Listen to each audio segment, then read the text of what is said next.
If you're watching this video because you were looking for the 90s classic by R.E.M. Losing My Religion, then I'm sorry, you've come to the wrong place. This is a story about me actually losing my religion. In fact, losing my religion twice. As most of you who are subscribed to my channel know, I spent 23 years as a Jehovah's Witness believing it to be the truth.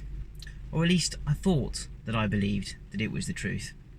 I think if every ex-Jehovah's Witness is honest, and I think if every Jehovah's Witness is honest, deep down they know they are being lied to, or have been lied to. At least that's what I would say for the majority of them anyway. It's very, very difficult to leave. And unfortunately, some people don't ever lose their religion, and they become victims then of losing their life. Sometimes mentally, sometimes physically, sometimes both. Sadly, I've known many victims that didn't lose their religion, and they sadly did lose their life. Think of my cousin James, who did lose his religion, but unfortunately, because of his father not being able to accept him for being gay, they found his body one day at the bottom of Brighton Cliffs. He'd sadly taken his own life. I think of my father, who didn't lose his religion, but sadly lost his life too, through suicide. The problem is when you don't lose your religion, you are controlled by somebody else. When you have spent 40, 50 years dedicated to this religion, and wake up one day realizing that you have been lied to, how difficult is that going to be for you? And the thing is that it's not just about your religion that you're going to be losing. It's everything else. I think back to my dad, and I think that all of the dreams that he had when he was growing up and never being able to fulfill any of them.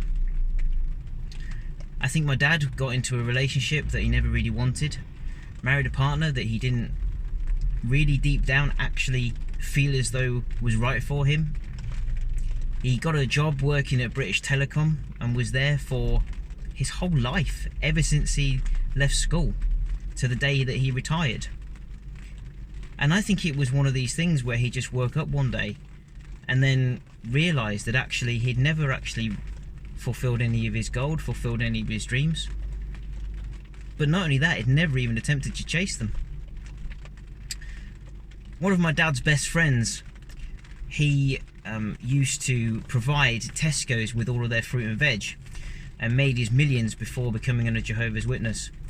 And he used to lend my dad his Porsche every summer holiday, and my dad just was like a worldly child at Christmas, taking it up and down the country.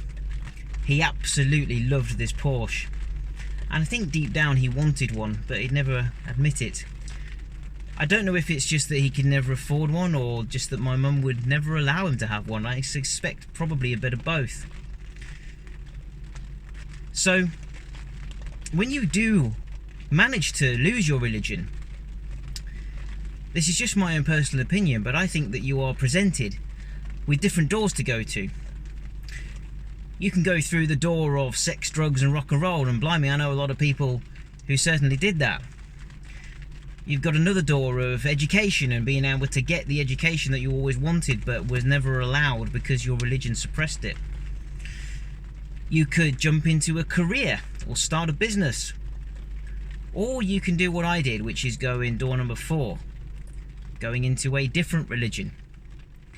The thing is, it's not difficult when you go into extreme Christianity to be able to decompose the Jehovah's Witnesses and be able to disprove their religion by using the Bible. What extreme Christians won't tell you is that it's also easy to dismiss the Bible by using logic and reason, and by using scientific evidence. But unfortunately, people's eyes are closed to this kind of thing, like they are with all religions. It's funny, isn't it, that why is it that the religion that is true is always the one that you're in, and always the one that you're born into? Isn't that a funny coincidence? But you know what? 3 years ago, I was presented with these doors again, when once again I'd managed to lose my religion. And this time, I was not going to be hoodwinked. This time I was going to be in control of my own destiny. This time I was going to, in the words of Frank Sinatra, do it my way.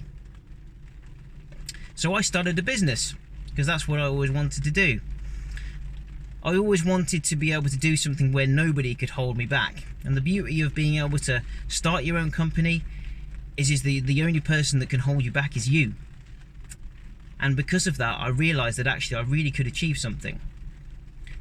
And for the last 3 years, I've been loving the journey. And this is the beauty of having the freedom.